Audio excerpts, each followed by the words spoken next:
सच का विगुल, खबरें सच्चाई के साथ, देखते रहिए। पद तो छोड़ो, आपको संयोजक भी नहीं बनाया। ठीक आहे. आणि सामना आलेला सर, एक मिनिट थांबून घ्या. मैं लिखा है आज सामना में. हा, सामना आलेला आहे, सर. ते महत्वाचं सामना आलेला आहे. बोलिए. सर, सामना देखिए स्पेसिफिक क्वेश्चन पूछिए मुझे. हाँ सर, सामना आलेला मध्ये सर हिंदी में पहले हाँ बोलिए. शुरू करें. कैमरा पे सर यहाँ से सर सामना पांडे जी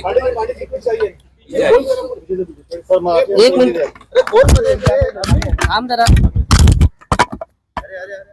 सर सामना आलेला ऑडिओ करत बसतो. टीका करण्यात आली आहे. काय सांगाल? हिंदी में जाना है. शुरू मराठी करें. रेडी हाँ सर, सर हिंदी में बोलिए. ये सामना में जो अग्रलेख लिखा है, इंडिया अलायंस में सब कुछ सही नहीं और अमित शाह का भी बयान आया है, क्या कहते हैं? देखिए अमित शाह को इंडिया अलायंस की फिक्र करने की जरूरत नहीं है. अमित शाह जी ने 5 राज्यों का चुनाव है, वहां ध्यान देना चाहिए. वहां बीजेपी हार रही है और इंडिया अलायंस ही उनको हरा रहे हैं. इंडिया अलायंस में क्या करना है क्या नहीं करना है, इंडिया अलायंस के जो लीडर्स है वो समर्थ है, वो सक्षम है. अब कुछ लोग बोलते हैं कि इंडिया अलायंस में सब कुछ ठीक नहीं है, ये नहीं है. क्या ठीक नहीं है? इंडिया अलायंस का काम अभी अभी शुरू हुआ है. इंडिया अलायंस की जो फॉर्मेशन है वो खास करके लोकसभा चुनाव 2024 वो सामने रखकर हम इंडिया अलायंस बनाया है. अब नीतीश कुमार जी ने एक बात कही है कि कांग्रेस को इंडिया अलायंस में नहीं तो ज्यादा ध्यान कांग्रेस चुनाव में दे रही है. इंडिया अलायंस बना तो चुनाव के लिए है. अब जिस राज्यों में चुनाव है वहां कांग्रेस नंबर 1 पार्टी है. राजस्थान हो, मध्य प्रदेश हो, छत्तीसगढ़ हो, तेलंगाना हो. अगर हम चुनाव ही नहीं लड़ेंगे, चुनाव नहीं जीतेंगे, बीजेपी को नहीं हराएंगे विधानसभा में, तो हम लोकसभा की तैयारी कैसे करेंगे? तो इंडिया अलायंस का काम जो है 5 राज्यों के चुनाव खत्म होने के बाद फिर एक बार इंडिया अलायंस की बैठकें होगी, सीट शेयरिंग होगा. कोई किसी को चिंता करने की जरूरत नहीं. आप अपना घर संभालो भाई साहब, हमारे घर में झांकने की जरूरत नहीं. 2024 में इंडिया अलायंस जीतने जा रहा है. सर आज सामना लेखात विरोधकांवर टीका करण्यात आलेली आहे. कोणावर? विरोधक विरोधकांवर टीका झाली आहे. बघा, काही लोकांना इंडिया अलायन्सची फार चिंता वाटते. इंडिया अलायन्स काय होणार, इंडिया अलायन्स कसं होणार, तो तर माझं असं म्हणणं आहे इंडिया अलायन्स अत्यंत ठीक चाललेलं आहे. इंडिया अलायन्सची चिंता गृहमंत्री अमित शाह यांना करण्याची गरज नाही ना मोदींना करण्याची गरज आहे.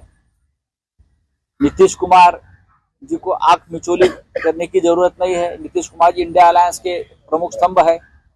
इंडिया अलायन्स मध्ये नीतीश कुमार यांचं स्थान फार महत्वाचं आहे. ओमर अब्दुल्लांचं स्थान महत्वाचं आहे. उद्धव ठाकरे, ममता बनर्जी, लालू यादव जी, अखिलेश यादव जी, सभी एक साथ एक दूसरे के साथ एक दुसऱ्यांबरोबर पूर्ण संपर्कात आहेत. इंडिया अलायन्स म्हणजे काय आहे? इंडिया अलायन्स ही 2024 साली आम्हाला भारतीय जनता पक्षाचा हुकुमशाहीचा पराभव करायचा आहे, एकाधिकारशाहीचा पराभव करायचा आहे, भ्रष्ट सरकारचा पराभव करायचा आहे, जनता विरोधी सरकारचा पराभव करायचा आहे. म्हणून इंडिया अलायन्स आम्ही निर्माण केलाय. अमित शाह यांनी स्वतःच्या घरात आधी पाहावं भाजपमध्ये काय चाललं. 5 राज्यात तुमचा दारुण पराभव इंडिया अलायन्स करताय. तुम्ही इतके घाबरलात की इंडियाचं नाव तुम्ही भारत करायला लागला. तो भारत ऑलरेडी आहे. म्हणावे लागेल का? ग्राम पंचायत देखिए ग्राम पंचायत का जो चुनाव होता है वो कभी पार्टी और किसी पार्टी के चिन्ह के ऊपर नहीं लड़ा जाता. वो अपने गांव में जो पैनल खड़े होते हैं अलग अलग गांव के, फिर बाद में जिसको जहां जाना है जाते हैं. लेकिन ग्राम पंचायत चुनाव निष्पक्ष होते हैं और किसी पार्टी के चिन्ह पर नहीं लड़े जाते. सर आज दिल्ली मुंबई की जो हवा है उसकी हालत जो है वो दिल्ली से भी बदतर होती गई है. और इस बारे में सर महाराष्ट्र गवर्नमेंट, बीएमसी, इन सारी चीजों में देखिए आप बीएमसी है कहाँ? बीएमसी है क्या? बीएमसी में कोई सरकार बनी है क्या 2 साल से? आप किसको ब्लेम करेंगे? इकबाल चहल जी को? इस राज्य के पर्यावरण मंत्री कहाँ है? मुंबई महाराष्ट्र का हिस्सा है, देश का हिस्सा है, एक आर्थिक राजधानी है। मुंबई की हवा, आबो हवा इतनी खराब हुई है, ऐसे पहले कभी नहीं हुआ था। ये काम पर्यावरण का है, ये काम बीएमसी का है, लेकिन बीएमसी का अस्तित्व ही नहीं है। मंगल प्रभात लोढ़ा जी बैठे हैं कुर्सी डालकर वहां, उनको क्या आता पता क्या चल रहा है आजू बाजू। सुप्रीम कोर्ट ने कहा इलेक्शन कमीशन को जो पार्टी फंड आ रहा है इलेक्ट्रल बॉन्ड के अंदर उसकी ट्रांसपेरेंसी होनी जरूरी है। तो गलत क्या है?